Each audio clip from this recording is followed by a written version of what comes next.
afternoon. So this panel again will try to air up a little bit the discussion. Will not talk about the hard power of military and security. We'll talk about the soft diplomatic aspects. Let's talk about the relationship between Israel and the United States and the fascinating dynamics in my eyes that is happening now in the Middle East. Look, today this has been quite a while. We hear about the weakening of the American role in the Middle East, about the continuous withdrawal of American forces from the Middle East. And it seems when the attention in Washington has been actually turned to more challenging arenas as far as they see Ukraine and Russia, China and Taiwan, the Middle East is actually losing the priority. And while distancing themselves from the area, it seems that there is a bit of a concern with the distancing, or maybe even a rift has been opening up between the United States and America in the light of the current government, the background of the judiciary overhaul, and the policies towards the Palestinians. I would like to mention, and Manu mentioned that as well, this is the development that the Institute pointed out as part of the strategic warnings we published a month ago. And if I would like to echo the previous panel, the topic of our panel today is dedicated to an issue that Hassan Nasrallah chose in order to open his famous address on Jerusalem Day in the end of the last round of the escalation. In the beginning of his address, Nasrallah focused on the positive developments of the global arena when he wanted to emphasize and highlight the weakening of the American force.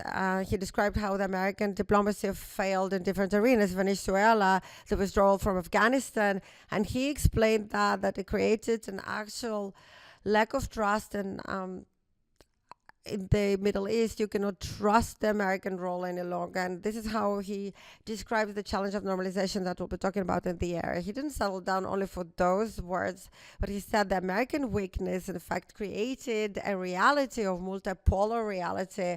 And the United States does not provide Israel with everything that Israel needs, and it will continue to deteriorate Israeli deterrence.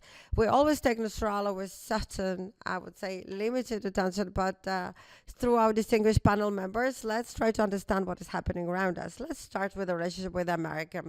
So, Eldad, as I said, the government doesn't even hide their concern. The administration doesn't hide their concern with the process that the Israeli government is leading based on the judiciary overall and unilateral steps with Palestinians.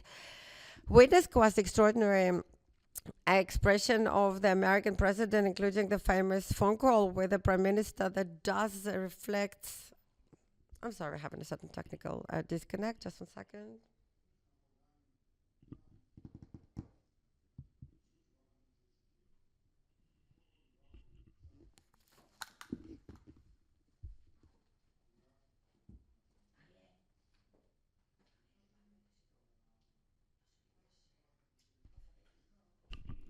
The administration is in favor of Israel, is engaged for the security of Israel. On the other hand, as you said, the statement of Emmanuel, as he said before, this is a statement of Biden that he is not, in this point, intends to invite the Prime Minister of Israel to the United States.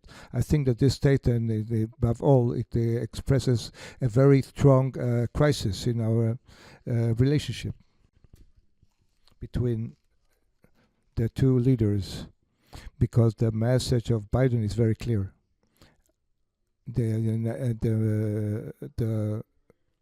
The administration wants to see actions.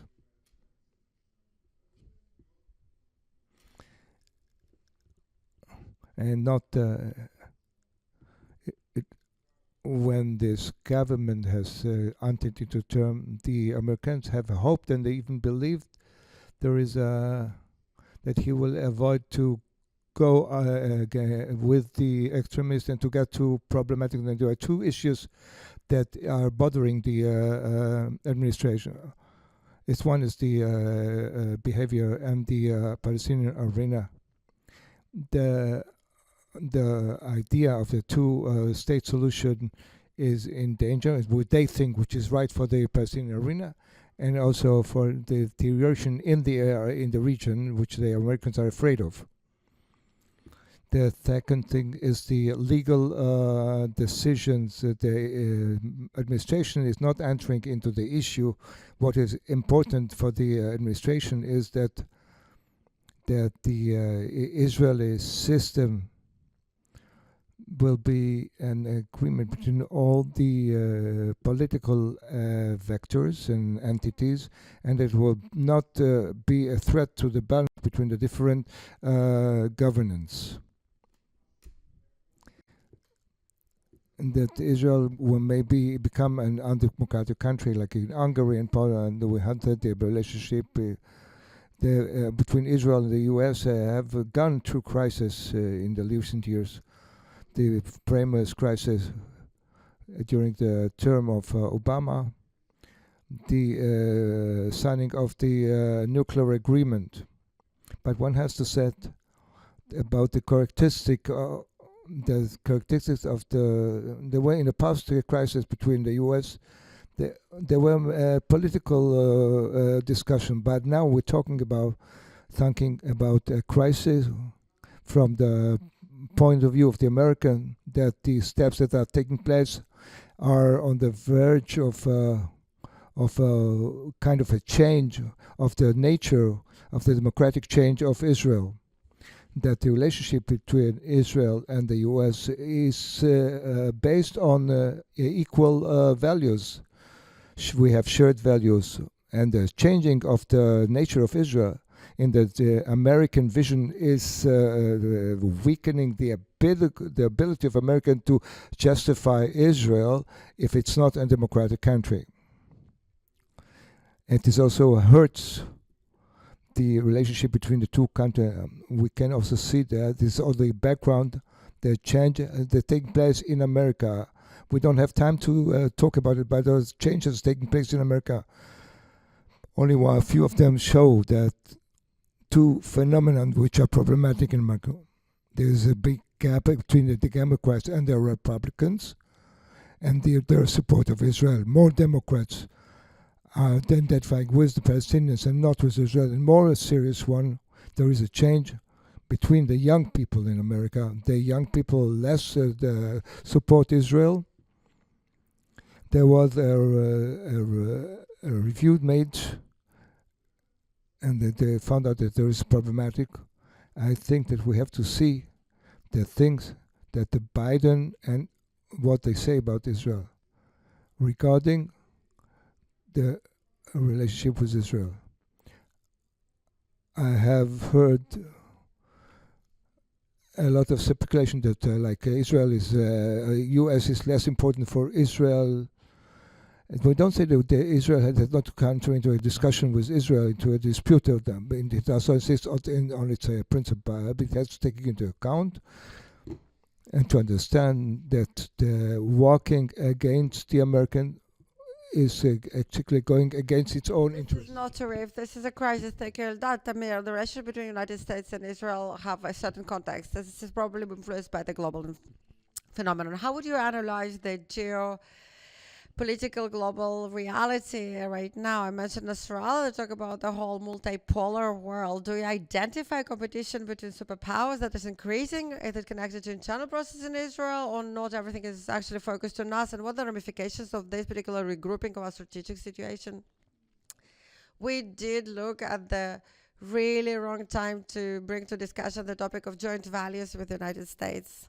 Since the United States is currently given at war, a global war on values, which is focusing on which is the most dominant and successful form of ruling of liberal Western democracy, or the challenging alternatives from the East, such as Russian and Chinese option. And when United States is escalating this battle, this is probably less tolerant towards various aspects that can be heard from outside is something that infringes liberal democracy. United States, I would like to calm down people here.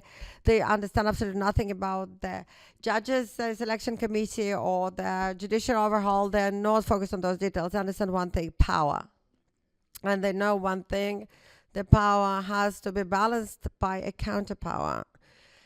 And this is the only thing they care for when they look at the current situation. But this is a concentration on restricted power, concentrated in one hand. They will not be drilling into details. They will say, okay, this will infringe the liberal democracy tapestry the way we understand it. And this is exactly what can be complicated in this field.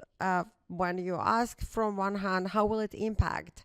I would like to say that those who expect to see a crisis between ourselves and the United States by I don't know, various kinetic activities against Israel. Someone will decide, okay, I will not give you military aid. This is not how will it look like. It will be very different. The depth of the support will become shallower. It will be just interest and no values beneath. It will be just leadership and no society behind it, no public behind it. What makes us very special in our connections with the United States is not the upper layer of interests and the leadership. This is actually the in-depth layers of the connection that are projection of the real power of ours towards the area. Because the United States will continue to preserve relationship with anyone they have interest with and have interests to preserve with us, but it will not deter our enemies because interests change at one night. What deters our enemies is the depth of the connection, and that is something we deteriorate right now. And at the current era, it's very problematic. It also impacts the region. Of course, we'll talk about that when we're talking about the regrouping in the region. So, Yoel, I would like to get back to the Abraham Accords period. It seems that Israel is actually riding into the sunset. We can actually brush off the Palestinian issue. It's not a barrier any longer for appeasement or arrangements with the Arabic countries around us. And now we do see certain stagnation, or at least a little bit of a lack of progress versus other countries of which we normalized our relationship. We saw through the last escalation round how we are being completely disregarded by the countries such as the Emirates and Turkey, that they're renegating our approach. And how would you assess the situation, the status of Israel in the area? Are we looking at what is happening here, internal crisis we experience, to what extent it impacts the way they do perceive us? Of course, that the region is looking what's happening here. If we are part with fear, part of them, and some of them with joy. Because of the inner situation crisis, we show weakness. It has two ramifications. The one ramification is the enemies of Israel, like what was discussed in the previous panel. The enemies of Israel are trying to. The second ramification, which I wanted to concentrate, that even those who sit on the fence are they perceive Israel under this weakness. I think that this phenomenon is already taking place. The first thing is that the normalization accords, the new ones, are under proof because it's of its actions. Sometimes it's more damaging. We hear the testimonies of leader people. The normalization, especially for the Emirates and the Bahrain, they have interest to strengthen the relationship with Israel. But this be disconnected from the Palestinian arena. All Israel is silencing and is balancing the situation, and the deterioration in the Palestinian arena and the expressions of Israeli ministers. I will give examples of it. By force, they have to refer more to the Palestinian issue. It is challenges the existing accords with the Arabic countries. The one example, the Emirates, it is negative.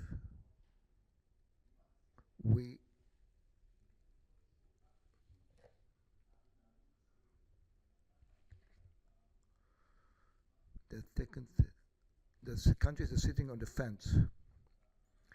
The Prime Minister said that one target, I do peace with the Saudis, Saudis, but that didn't happen. Disconnected. The broadcast is disconnected.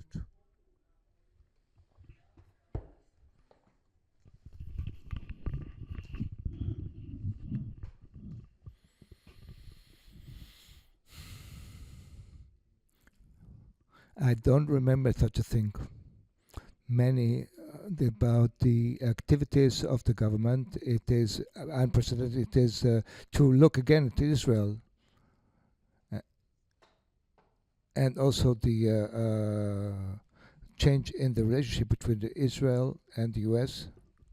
This is also an element they're looking at. So I would like to move from the outlook on Israel to more expanded tendencies that we see today, the trends in the region. It's quite an amazing event, really, after a decade that followed the Arab Spring of conflicts, riots, and disputes. It's a detente in the Middle East, the end of history, appeasement, processes of normalization between various countries that usually do not get along. Just a second, another technical difficulty we experienced with the internet. We never thought that those events will actually happen. And I would like to try to understand what is behind those currencies from your perspective. Let's start with the superpower overview. Eldad, the American role in the Middle East, whether the Americans are withdrawing from the Middle East, from the region in general, it's just a matter of time until we'll see that they are actually withdrawing not just from Afghanistan, but also from Iraq, maybe from the Syrian arena as well. Do you see such an intent in the administration? Well, I think that when you look at America, first of all, it's mostly the issue of priorities, in fact.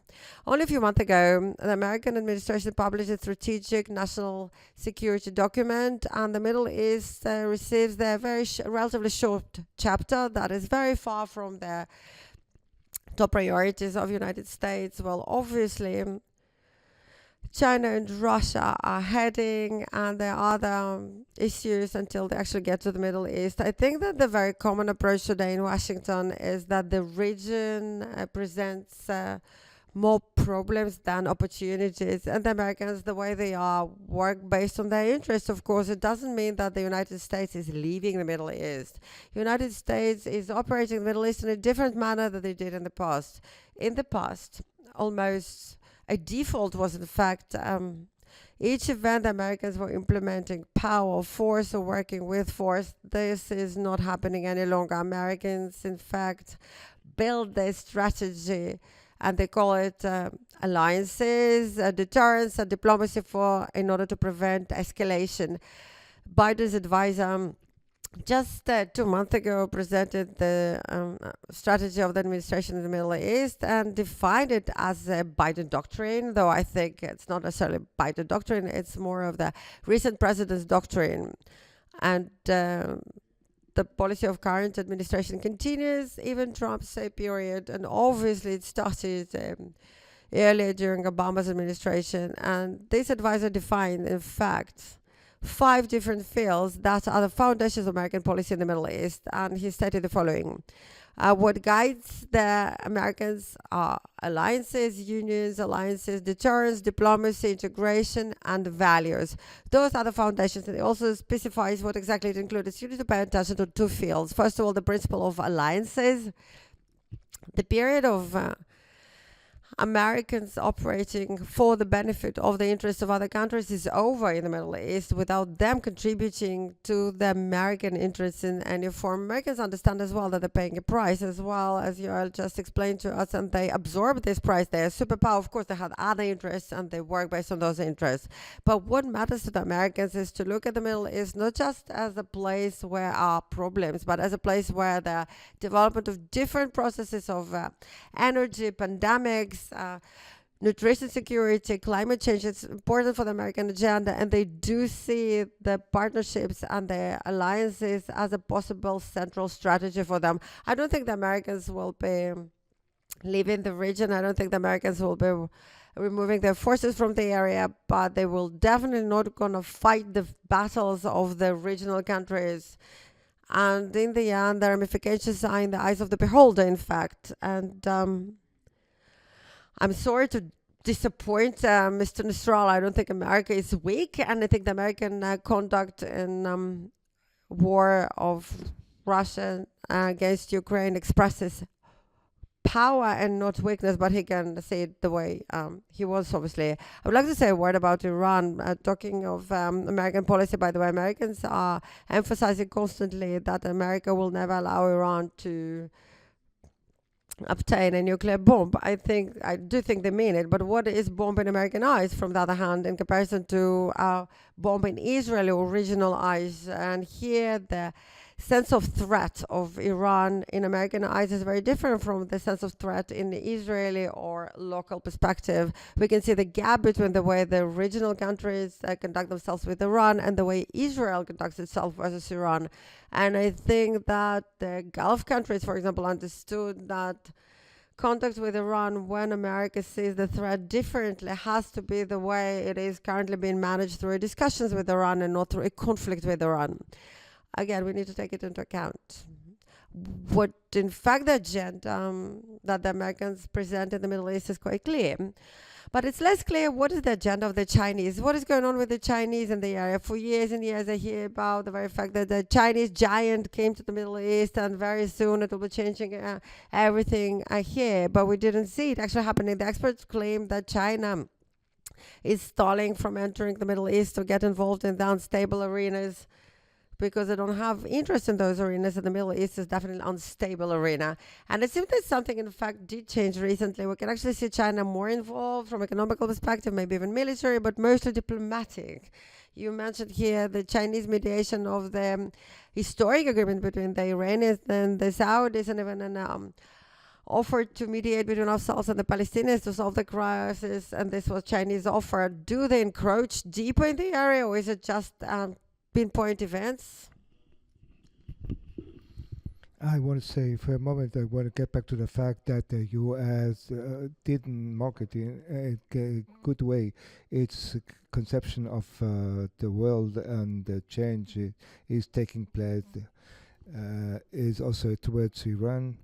But when we calculate in general the number of soldiers and the platforms and the investment is the U.S. in the Middle East, there's no strong change. It's dominant opposite Daesh and Syria, and it continues to continue in all the regions, also by air and by sea. The special force that they have built against the Iranians, and U.S. is very involved in the economy and the Middle East. But at the same time, when we ask in different countries, they have a very low esteem of the U.S. and a very high esteem for Russia and China. And when you ask the image of Israel, U.S., the image is that the United States is leaving the region because of declarations of leaders of in the U.S. politics.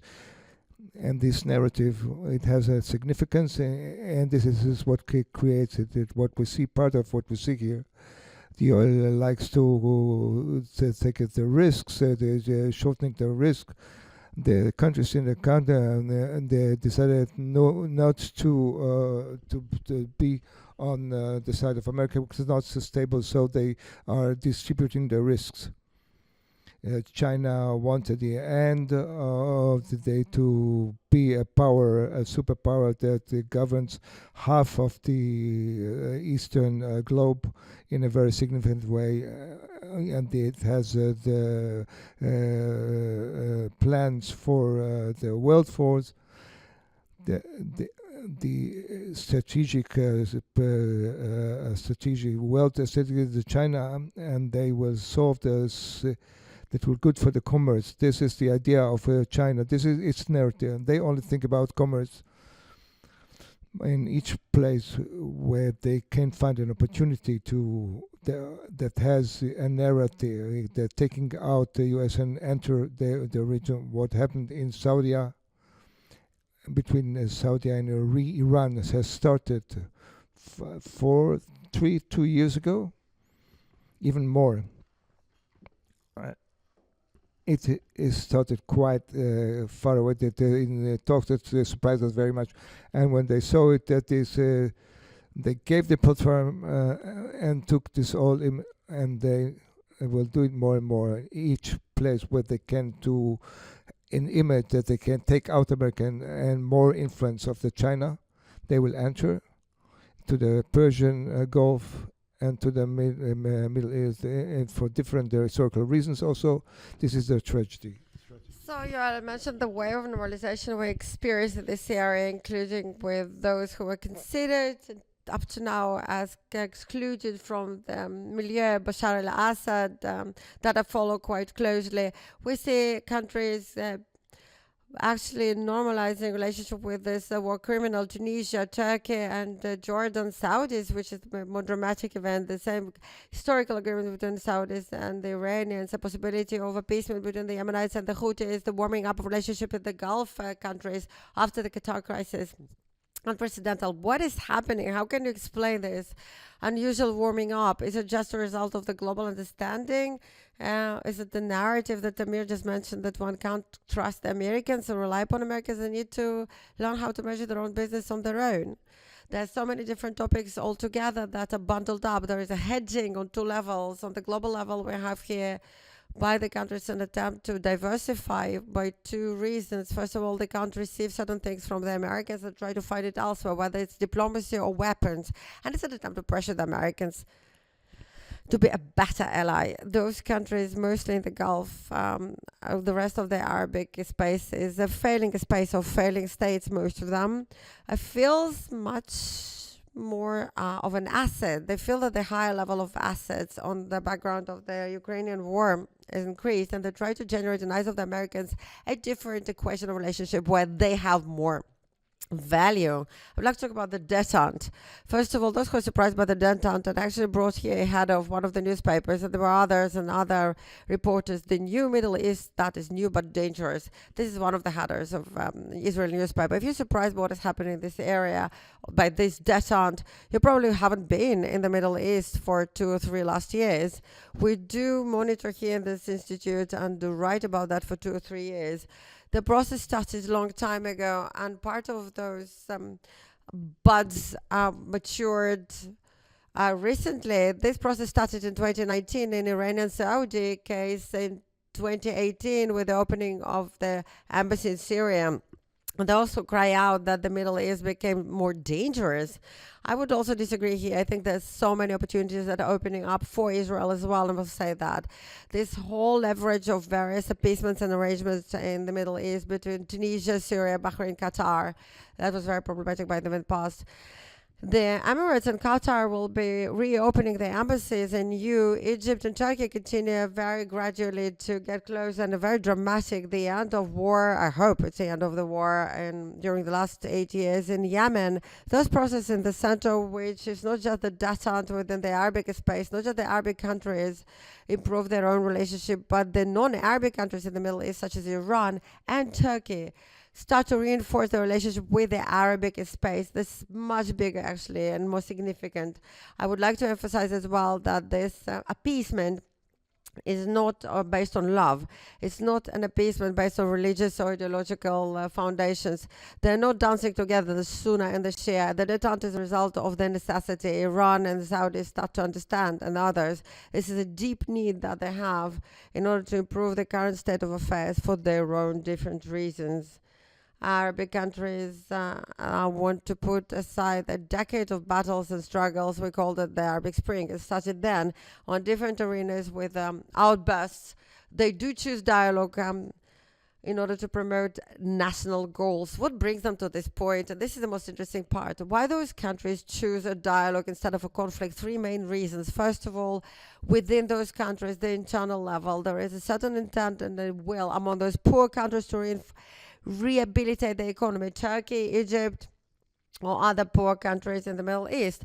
Among the rich countries in the Gulf, there is also an intent to focus on the internal affairs, but this is an intent to bring to the maturity of different projects, some of the very megalomaniac projects, Neom and other projects and initiatives that are important for the prosperity of those countries. So the internal need, the reinforcement of Iran and the encroachment of Iran in their space and the nuclear threshold of Iran brings to the process that did not start today. Some of the neighbors of Iran want to get closer to the Iranians, keep your enemies as close to yourself as possible, while understanding that the power of Iran is preferable, and maybe the regional or international steps to stop Iran were exhausted at that point. The Gulf countries understand, I think, at that point that Iran and Israel will be clashing at a certain point within a month, within a year. They want to distance themselves as much as possible from this future clash between Israel and Iran, and they want to preserve themselves, doing that through approachment to the Iranians. And Tamir, as you said before, the third matter is the process, while understanding the clear-cut rationale based on the main polar battle. There is a decrease of American attention. Yeah, the forces remain, but there is the less of attentiveness of the Americans to the security problems of those countries as far as the countries see that. And what they actually try to do is to improve on their own situation. If it's only possible, one comment, we are right now in the midst of the historical process that is tremendously significant. It's difficult to describe that. We call it the competition between the powers and between the new order in the world, and we don't know where we are. They don't know how it will end and how it will look like, but it is possible that it will be a world that has two poles, although multiple poles. But this design makes that we have the regional powers that want to create, to represent their regional interests in the competition between the different powers. And that was part of the competition with the immense potential of a regional port that Israel is part of it, and is the United States is the main matchmaker. This is getting less and less, and this is a little bit connected to the attention, the inner intent, to have such a power that Israel is dominant, and they have to do it to sit opposite the Americans, and this is the key. And the second point is this region, from the point of view of the climatic crisis, is a very big issue. It's not for China, not for Russia, but it is for this climatic crisis is not really an issue. It's not in their agenda, in their geopolitical agenda. But for the United States, for yes, and for Israel, it has the capacity. And also this, we don't invest enough attention, energy to bring it forward and to use this potential, because our attention is elsewhere, unfortunately. Finish. Thank you for this contribution. What I take from this discussion, the previous panel. So today the region speaks two languages: the military one of the escalation and military conflict, and the regional deterrent and appeasement diplomatic processes. Those are two languages of the region. Israel remains in the first realm of the first language of the military and security languages as a concept of threats. What would you actually, in one sentence, because unfortunately our time is running out, what would you recommend to the current government of Israel to do in order to preserve the strength, the status of Israel and the regional superpower, and to remain relevant to this diplomatic access you mentioned? One sentence, really. So very briefly, the changes in the region and the opportunity, and very briefly, let's also talk about first of all, the lessening of the crisis in the region. Is in Israel, and we enter in each region in the strengthening of the relationship between Syria and Iran is good. I think it's a positive. The disadvantages are less than the advantages. And the end of the war in Yemen, which has hurt the morally and economically from all the point of view for 7 years in Saudi Arabia, is at the end, and I hope it will finish. So it looks good. If this indeed takes place, the Saudis are getting stronger. This is an Israeli interest, yes, but not only that the Hamas is getting closer to Saudi. Is it good? Is it bad? Yeah, that Saudi will have more influence on the Hamas. One more sentence, the more advantages than disadvantages. There is a problem. The ability of the Israeli ability to work in the region, the countries, the Arab countries that are getting closer to Iran, is not good for Israel. And the progress in the normalization, because we can get the end saying a threat to Israel. But first of all, Israel has to assure that the crisis with Israel with the United States doesn't become a rift, that it will not get stronger, that it will hurt the interest of Israel and will harm its relationship with the U.S. in the long run. We have to preserve this relationship by first priority. We have to look at it to the concrete level and the long-term level. And here the responsibility is big for the government, but not only because there are proof that problems and issues have to be cleared between the Israel and the U.S., like the issue of the Iranians and the nuclear issue, and to keep this relationship, the intimate dialogue is dependent on the take into account of Israel, what Israel, U.S. is saying. We have to take it into account. We don't have to do a lot because the general direction is positive. We have to bring back our strongness, is stability and strongness. It will be the image of the most stable country in the Middle East and the strongest country in the Middle East. And there's no doubt about its unity. It's the IDF strength. This is what we have to long for. We can't do it, and this is a bit frustrating. We can do it very quickly, quite quickly.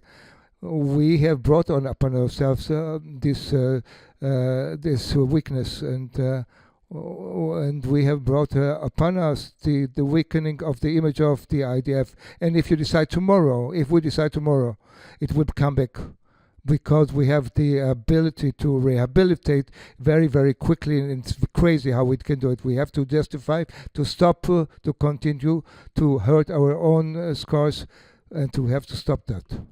Thank you for the important contributions.